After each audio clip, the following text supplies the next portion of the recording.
be the next one for Kevin. I got this snazzy haircut in Bedford a couple days ago from a nice young lady in her 20s. She said that she doesn't get politics. I don't think politics gets her. I asked her, what costs you time or money in your life needlessly? Gas prices. She lives 5 minutes from work. And I don't mean to belittle her issue. I think she's speaking to the burden of soaring gas prices. If you could speak generally, Kevin, about energy costs.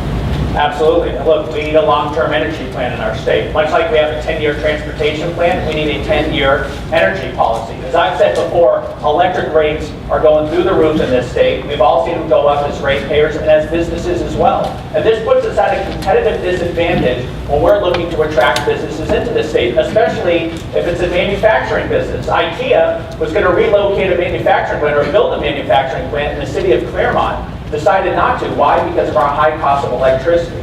So what I've said is a number of things. Number one is we ought to allow the public utilities to purchase electricity at the cheapest cost possible. Right now we subsidize as ratepayers a lot of these renewable energies. And I'm not saying that we shouldn't have a diverse portfolio, but at the same time, these companies have to learn how to stand, on their own and not be subsidized by the ratepayers. But that's one thing we do right now through the renewable portfolio standards as a state. The other issue too is we put a lot of onerous regulations on our utilities as well, both on a state level through DES and through the EPA. The Employment Prevention Agency, as I like to call it. Recently, they wanted to put a $112 million mandate on the Merrimack station at PSNH. $112 million mandate that's based on environmental data from 40 years ago. And that's all going to cost us, the ratepayers, if they're forced to do that. Now, what would I do as governor? I'd get on the phone to Washington and say, here's the deal, guys.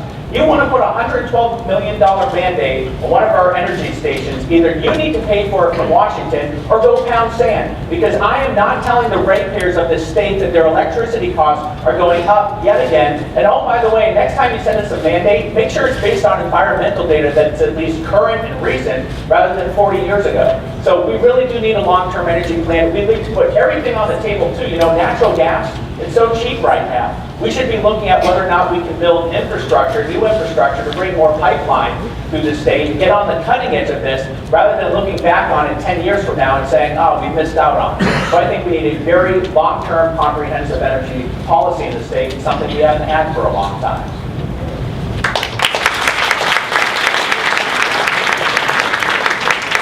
Alex, I think your question was really focused on gasoline prices. Is that what you were driving, or generally?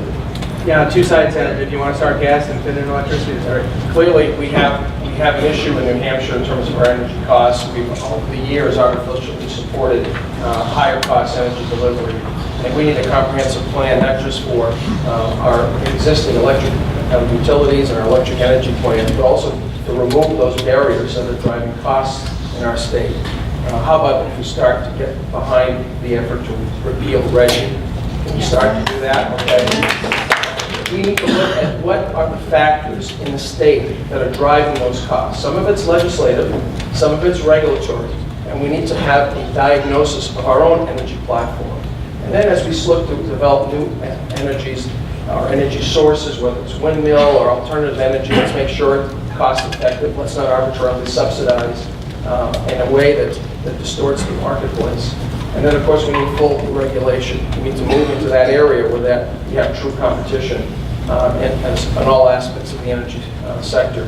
It is important that we work with our energy companies. We need to continue to encourage competition on all fours. In the end, it's a comprehensive approach that needs to be undertaken under the leadership of the governor who's committed to make this the most pro-business state in the country.